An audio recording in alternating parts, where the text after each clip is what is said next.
सबसे पहले बात होगी जैश की मैडम सर्जन यानी शाहीन शाहिद, जिसके नेटवर्क को लेकर खुलासा हुआ। खुलासा यह कि शाहीन शाहिद सिर्फ अकेले ऑपरेट नहीं कर रही थी, बल्कि रिक्रूटमेंट का जो काम शाहीन शाहिद को मिला था, उसने उसके लिए स्पेशल 26 की टीम तैयार की थी। यानी एक शाहीन और उसके साथ 5 लोगों की 5 टीमें। इस टीम के हेड की पोस्ट भी थी, यानी एचओडी की पोस्ट भी थी। लेकिन ये 5 टीमें कहां डिप्लॉय की, इस सवाल का जवाब अब लगभग मिल चुका है। कानपुर, लखनऊ और सहारनपुर, यहां के तीनों एचओडी की पहचान हो चुकी, लेकिन 2 अभी भी बचे हैं जिनकी तलाश हो रही है।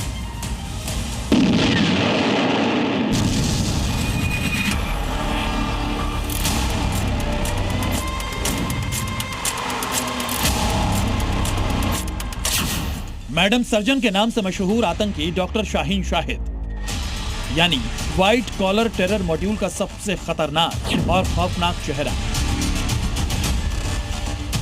जो जैश का वो मोहरा थी जो हिंदुस्तान में तबाही फैलाने वाले प्लान की सबसे अहम किरदार थी, जिसका प्लान दिल्ली ही नहीं ऑल इंडिया सीरियल ब्लास्ट करने की थी। और इस टेरर प्लान को अंजाम देने के लिए उसने बनाई थी आतंक की टोली, यानी मैडम सर्जन की स्पेशल 26। जी हां, हिंदुस्तान में जैश की महिला कमांडर डॉक्टर शाहीन यूपी में स्पेशल 26 पर काम कर रही थी। शाहीन की स्पेशल 26 का ब्लूप्रिंट साफ था। 5 शहर, 5 टीम और हर टीम में 5 डॉक्टर और हर टीम का एक एचओडी यानी हेड ऑफ डिपार्टमेंट, यानी कुल 26 डॉक्टर्स का एक मजबूत और सीक्रेट नेटवर्क, जिसे लीड कर रही थी मैडम सर्जन यानी doctor Shaheen Shahid. Shaheen special 26 team बनाने की कवायद में जुटी हुई थी। इसके लिए उसने 5 अलग अलग जिलों में 5 की टीम बनाने की जिम्मेदारी अलग अलग जगहों पर देना शुरू कर दिया था। लखनऊ में उसने ये जिम्मेदारी परवेश को दी थी, कानपुर में उसने ये जिम्मेदारी डॉक्टर आरिफ को दी थी और सहारनपुर में ये जिम्मेदारी डॉक्टर आदिल के पास थी। ऐसे में शाहीन स्पेशल 26 के जरिए आतंक की पाठशाला बनाने की तैयारी कर रही थी। अब यूपी एटीएस के रडार पर शाहीन की बी टीम भी है, जिसे वो यूपी के अलग अलग हिस्सों में फैला रही थी। यानी शाहीन स्लीपर सेल पैटर्न की तर्ज पर डॉक्टर सेल को तैयार करने वाली थी। इसके लिए शाहीन ने कानपुर में आरिफ, लखनऊ में परवेज, सहारनपुर में आदिल को एचओडी बनाया था, जबकि यूपी के 2 शहरों में एचओडी और बनाने बाकी थे।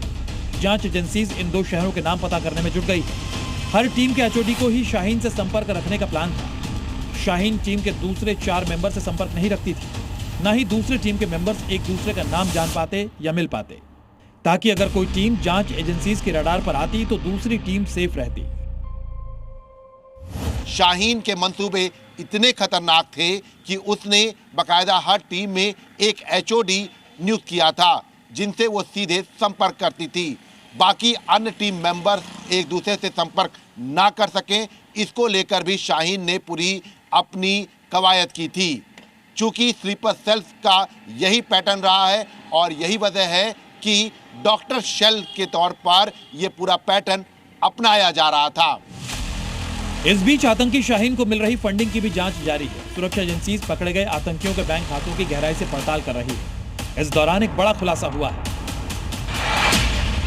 आतंकियों के अकाउंट से 7 साल में 40 करोड़ से ज्यादा का लेन देन किया गया। इन बैंक अकाउंट्स में कई छोटे अमाउंट में पैसा आया, जबकि 6 नवंबर को कई खातों से कई लाख रुपए निकाले गए। हर हफ्ते 2 से 3 बार 20 से 25 हजार का लेन देन होता था। इसमें ऑनलाइन ट्रांजैक्शन बहुत कम किए गए थे। जहां बड़े अमाउंट की पेमेंट होती थी, उसमें खास पैटर्न अपनाया गया। इसके तहत अकाउंट में 1,01,000 रुपए, 2,01,000 रुपए हर महीने डाले गए। देश में आतंक फैलाने के लिए 7 साल में 40 करोड़ से ज्यादा का लेन देन हुआ है। शाहीन, परवेज, आदिल और आरिफ के बैंक अकाउंट्स के ट्रांजैक्शंस की डिटेल जांच एजेंसियों को मिल गई है और चौंकाने वाली बात यह है कि 6 नवंबर को ही लाखों रुपए का ट्रांजैक्शन एक साथ इनके अकाउंट्स में हुआ है।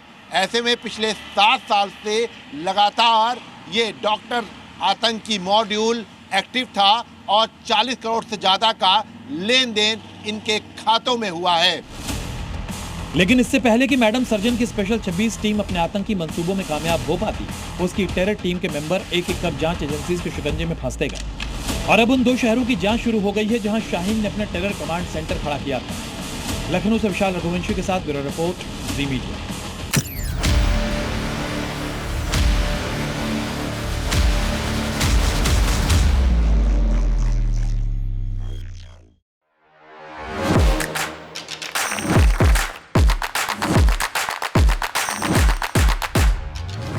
Please welcome Dr. Subhash Chandra.